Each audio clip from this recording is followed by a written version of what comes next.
Kasih karunia dan damai sejahtera dari Tuhan Allah Bapa kita dan dari anaknya Tuhan Yesus Kristus menyertai kamu sampai selamanya. Amin. Selamat pagi saudaraku.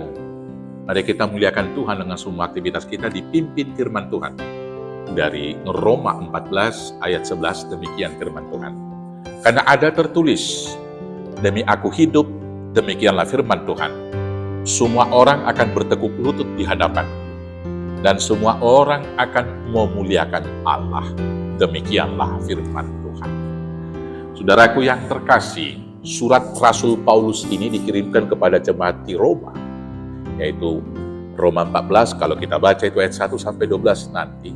Di tengah-tengah konteks, di tengah jemaat itu terjadi perselisihan paham antara yang memakan daging dan juga ada yang mengharamkan itu. Ada yang berpikir haram dan ada yang tidak berpikir haram. Ada juga yang berpikir ada hari yang baik dan ada hari yang tidak baik. Dalam perselisihan itu Rasul Paulus menasihati mereka untuk tidak saling menghakimi. Karena toh pada akhirnya nanti masing-masing akan mempertanggungjawabkannya sendiri kepada Allah. Di ayat 12 dikatakan demikian.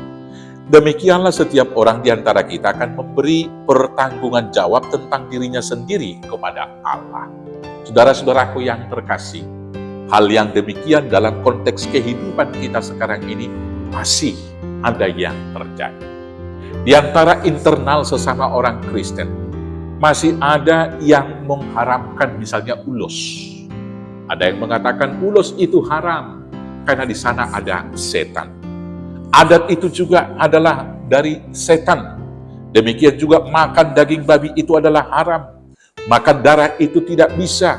Saudara-saudaraku yang terkasih, pemahaman-pemahaman yang demikian sesungguhnya tidak perlu saling dipertentangkan. Tetapi harus juga diberikan pemahaman. Misalnya tentang ulos. Kalau ada yang mengatakan ulos itu haram karena di dalamnya ada setan, saya harus mengatakan bahwa setan tidak di dalam ulos. Setan itu adalah di hati manusia yang memakai ulos itu. Kalau ulos itu dipakai untuk memuji setan, maka kemudian ulos itu menjadi alat setan.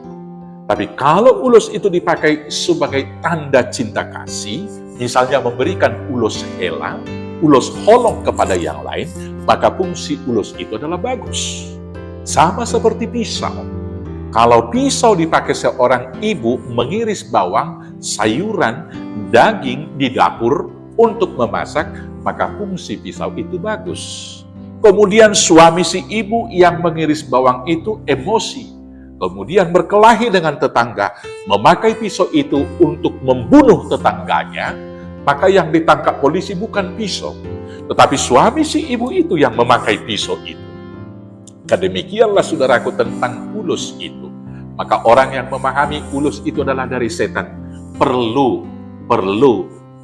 mereka dicerahkan dan berpikir dengan baik, dengan terang Injili, supaya melihat hal yang sebenarnya. Demikian juga misalnya adat Batak. Kalau ada yang mengatakan itu tidak benar di hadapan Tuhan, maka orang yang demikian juga perlu bertobat. Karena adat adalah pola konstruksi yang dibangun oleh masyarakat di dalam sistem kekerabatan dan juga interaksi sosialnya agar ada keteraturan di sana sini. Saudara-saudaraku, demikian juga tentang makanan dan minuman.